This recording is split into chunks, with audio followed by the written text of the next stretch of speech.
একটা দুঃখজনক ব্যাপার হয়েছে আমাদের সাথে। আমাদের খামারের অনেকগুলো হাঁস হারিয়ে গেছে, যেগুলো আছে সেগুলোকে ধরে রাখার একটু চেষ্টা করা হচ্ছে। সাথে আজকে একটা নতুন জিনিস উদ্বোধন করেছি, সবকিছু আপনাদের সাথে শেয়ার করব। ভিডিওটা পুরোটা দেখবেন, আশা করছি আপনাদের কাছে ভালোই লাগবে। সকাল সকাল ওরা কাজ করতে বসেছে। এখানে কি করা হচ্ছে জানেন? রং কিনে নিয়ে আসা হয়েছে, তো সেগুলো ওরা বের করে নিচ্ছে। এই রংগুলো হাঁসের গায়ে দিয়ে দেওয়া হবে, যাতে আমরা আমাদের হাঁসগুলো চিহ্নিত করতে পারি। এখানে যে শুধু আমরাই হাঁস পালি এমনটা না, আশেপাশে অনেকেই হাঁস পালে। আর একটা দুইটা হাঁসেরও ব্যাপার না, এখানে প্রচুর হাঁস, কারো 150, কারো 200, কারো 300, মানে এত এত হাঁস পালে আর কি সবাই। এবার এক পালের সাথে যদি আরেক পাল বাই চান্স মিশে যায়, তাহলে অনেক হাঁসই দেখা যায় যে হারিয়ে যায়। তো শুরুতে বললাম না, একটা নতুন জিনিস উদ্বোধন করেছি, সেটা হচ্ছে আমাদের এই চুলাটা। আমার অনেক দিনের ইচ্ছা ছিল বাইরে একটা রান্নাঘর করব, সেখানে মাটির চুলা বানিয়ে রাখবো। মাঝে সাঝে মন চাইলে সেখানে রান্না বান্না করবো, কারণ সবসময় গ্যাসের চুলায় রান্না খেতে ভালো লাগে না। শুধু জাল ধরানোটা একটু সমস্যা, মানে একটু সময় লাগে আর কি। আর তাছাড়া একবার জাল ধরানো গেলে রান্না অনেক দ্রুত হয়ে যায়, গ্যাসের চুলা থেকে অনেক তাড়াতাড়ি হয়ে যায় রান্না। আমি তো আগে একদিনই বলেছিলাম যে আগে এই ঘরটাতে আমরা হাঁস মুরগি পালতাম, তো সেটা এখন আমি রান্নাঘরের কাজে ব্যবহার করি।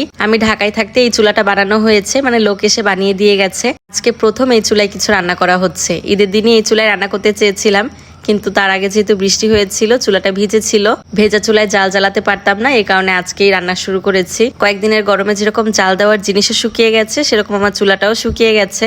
আজকে সুন্দর জাল জ্বলেছে। তবে প্রথম দিনের রান্নাটা কিন্তু আমি আমার কাকিকে দিয়ে উদ্বোধন করিয়েছি।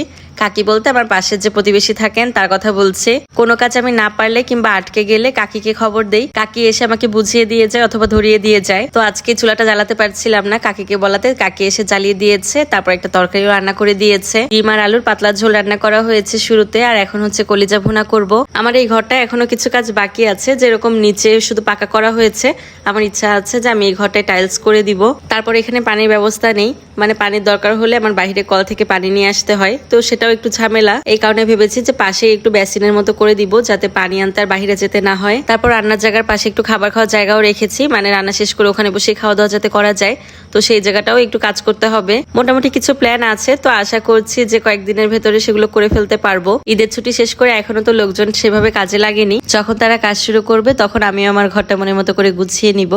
তো আজকে সব রান্নাই মাটির চুলায় রান্না হয়েছে, আর বেশ ভালোই লেগেছে খেতে। সত্যি মাটির চুলায় রান্নার স্বাদই অন্যরকম হয়। বাইরের রান্নাঘরটা যখন পুরোপুরি রেডি হয়ে যাবে, তখন আমি বাইরেই রান্নাবান্না করব। ঘরে আর তেমন বেশি একটা রান্নাবান্না করবো না, কারণ আমি খেয়াল করেছি যে বাসায় রান্নাবান্না করলে ঘরটা একটু বেশি নোংরা হয়ে যায়। রান্নাঘরটা ক্লিন থাকলে পুরো বাসাটাই ক্লিন থাকে। তবে সবসময় তো রান্না করা সম্ভব হবে না বাহিরে, যখন একান্তই সম্ভব হবে না তখন বাসায় রান্না করব। দুপুরে খাওয়া দাওয়া শেষ করে একটা বক্স খুললাম, এই বক্সটা ভর্তি আম। এটা মাইবিনের মেজো চাচা ঢাকা থেকে পাঠিয়েছে, তো আমি কিছু আম প্রতিবেশীদের দেওয়ার জন্য আলাদা করে রেখেছি, আর বাকি আমগুলো ফ্রিজে রেখে দিয়েছি। তো এর ভেতরেই বাইরে কিন্তু অনেক মেঘ করে বাতাস শুরু হয়ে যায়, আর সত্যি বলতে এই বাতাসে একদম মন টন সব ঠান্ডা হয়ে যায়। কিছুক্ষণ পরে ঝুমঝুম বৃষ্টি, সত্যি কি যে শান্তি লাগলো। ঈদের পরে আজকে প্রথম বৃষ্টি হলো, পরিবেশটাও ঠান্ডা হলো, আমরাও একটু স্বস্তি পেলাম। ভিডিওটা আজকে এখানেই শেষ করে দিচ্ছি। ভালো লাগলে একটা শেয়ার করে দিবেন। সবাই ভালো থাকবেন। আল্লাহ হাফেজ।